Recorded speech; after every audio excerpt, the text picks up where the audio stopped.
हरिओम। आज बताऊंगी 26 पतंजल योग सूत्र के बारे में। पूर्वेशामपि गुरुहु काले नान वच्छेदात। अभी पूर्वेशाम का मतलब है पूर्वी के यानी पहले के लोग, लॉन्ग बैक के पहले के लोग। अपि यानी ऑल्सो, गुरुहु कालेन यानी काल का, अनवच्छेदात यानी उसका कोई मापदंड नहीं।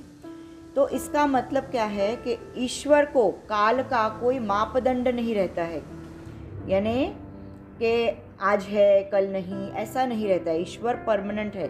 तो ईश्वर अनादि अनंत और कालातीत होने से पहले के, पूर्वी के मतलब पहले के बहुत लोगों का, बहुत गुरुओं का भी गुरु यह ईश्वर है। इसका ब्रीफ में एक्सप्लेनेशन ऐसा है कि जैसे सूर्य, चंद्र, ये सब भी कभी ना कभी नष्ट होने वाला है। पृथ्वी, आपने पढ़ा होगा, साइंटिस्ट ने लिखा लग के गए कितने सालों के बाद भी ये सब नष्ट होने वाला है। तो जो ईश्वर है, ब्रह्म, हम लोग बोलते हैं रोज आत्मस्वरूप, ब्रह्म स्वरूप हूँ मैं, तो वो परमानेंट है, वो कभी भी उसका अंत नहीं होता। ये सब आज हम लोग जो भी है सबका एक दिन अंत होने वाला है। उनका अपने जो गुरु होके गए वो भी आज नहीं है, कि मतलब गुरुओं के गुरु, ऋषि मुनि, ये सब आज कोई नहीं है।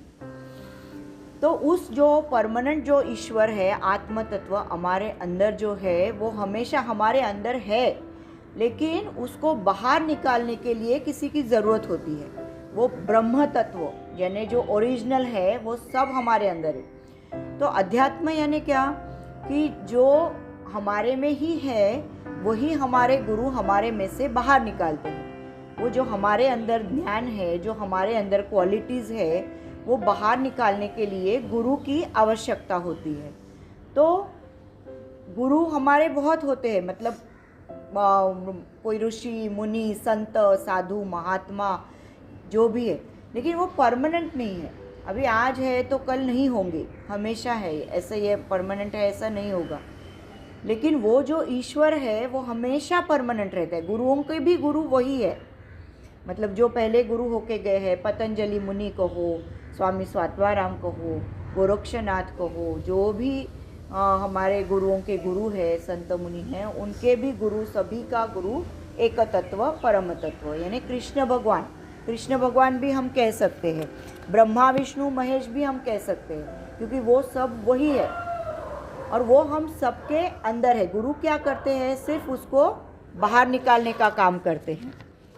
तो वो जब तक गुरु वो है तब तक ठीक है, पर वो चले गए तो फिर भी हमें कोई तो भी चाहिए। तो वो गुरु हमारा परमानेंट है। हमारे अंदर सब सुप्त गुण छुपे हुए रहते हैं, बस उसको, उसके ऊपर की खाली मिट्टी बाहर निकाल के वो बाहर निकालने की कोशिश गुरु करते हैं। तो जैसे उन्होंने कहा है कि शरीर नष्ट होता है पर हमारे अंदर का आत्मा नहीं जाता है कभी, आत्मा हमेशा अमर है।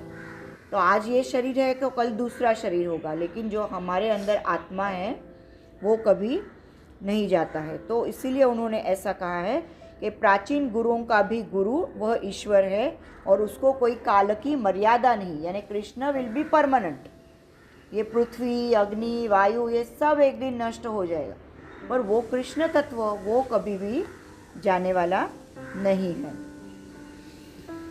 जैसे मानव, देवता, देवदूत, ये सभी नष्ट होंगे। देवता यानी कैसे, कि मतलब अलग अलग जो देवताओं को लोग मानते हैं कि ये महावीर स्वामी है हमारे, ये स्वामी है, वो स्वामी है, वो सब देवता लोग मानते हैं। तो वो देवता भी नष्ट हो जाते हैं, उनके देवदूत भी नष्ट हो जाते हैं, लेकिन वो ब्रह्म तत्व नहीं, और वो हम सबके अंदर मौजूद है।